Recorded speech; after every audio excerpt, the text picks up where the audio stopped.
चलिए कुछ और दर्शकों से बात करते हैं। हमारे साथ फोन लाइन पर सुभाष हिलोड़े जी अब फोन लाइन पर मौजूद है। नमस्कार, गुड इवनिंग सुभाष, बताइए क्या सवाल है आपका?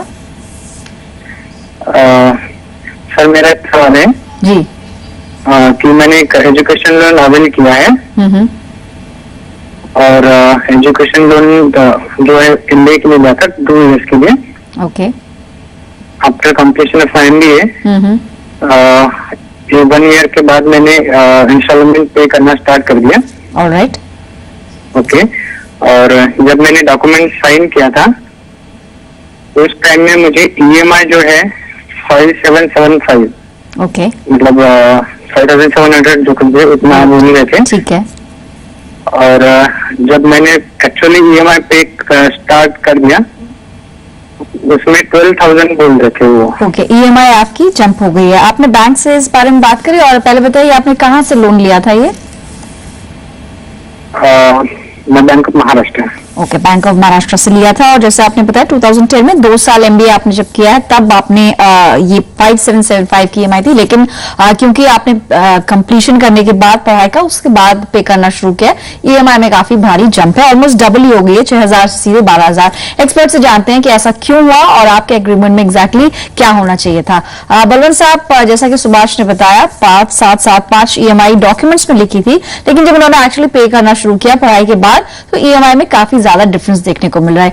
ऐसा क्यों हुआ है वो आप इनको समझाएं। देखिए, पहले भी ऐसा है, सुभाष जी ने जो एजुकेशन लोन लिया है और ये बता रहे हैं कि उनकी ईएमआई 5775 की जगह 12,000 हो गई है, तो उसके पीछे बहुत सारे कारण हो सकते हैं। मैं स्पेकुलेट कर सकता हूँ। एक तो जो इनका एजुकेशन लोन है वो फ्लोटिंग रेट ऑफ इंटरेस्ट पे होगा, और फ्लोटिंग रेट में क्या होता है कि जब भी रेपो रेट बढ़ती है, बैंक की बेस रेट वगैरह बढ़ती है, तो आपका जो लोन है उसकी रेट भी बढ़ जाती है। तो आपको ये, और वो बैंक को राइट होता है, तो आपका जो लोन का एग्रीमेंट होगा वो आप चेक कर लीजिए उसमें क्या प्रोविजन है। इसके अलावा क्या होता है कि बैंक्स भी, जैसे आप अगर मॉरेटोरियम पीरियड जो होता है एजुकेशन लोन का, उस दौरान आप लोन सर्विस करते हैं तो वो ईएमआई आपकी कम रहती है। अभी जैसे मॉरेटोरियम पीरियड के दौरान आपने अगर सपोज लोन सर्विस नहीं किया है तो जो मॉरेटोरियम पीरियड का जो इंटरेस्ट है वो उस बैंक ने निश्चित रूप से आपके प्रिंसिपल अमाउंट पे जोड़ दिया होगा।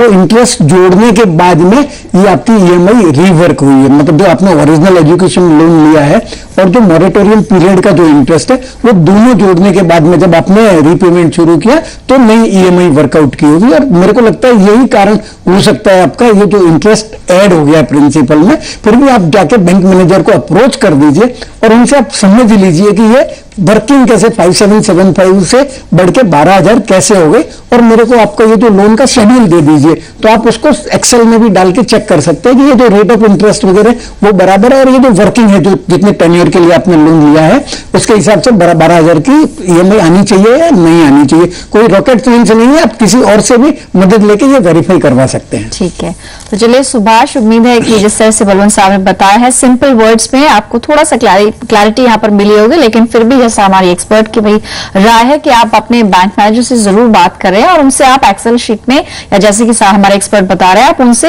वर्कआउट किस तरह से किया है बैंक ने वो आप जान सकते हैं कि क्यों आपकी ईएमआई बढ़ी है, और साथ ही फ्लोटिंग रेट पे शायद आपने लिया है इसलिए भी ईएमआई में बढ़ोतरी देखने को मिली है। हमारे साथ अगले दर्शक है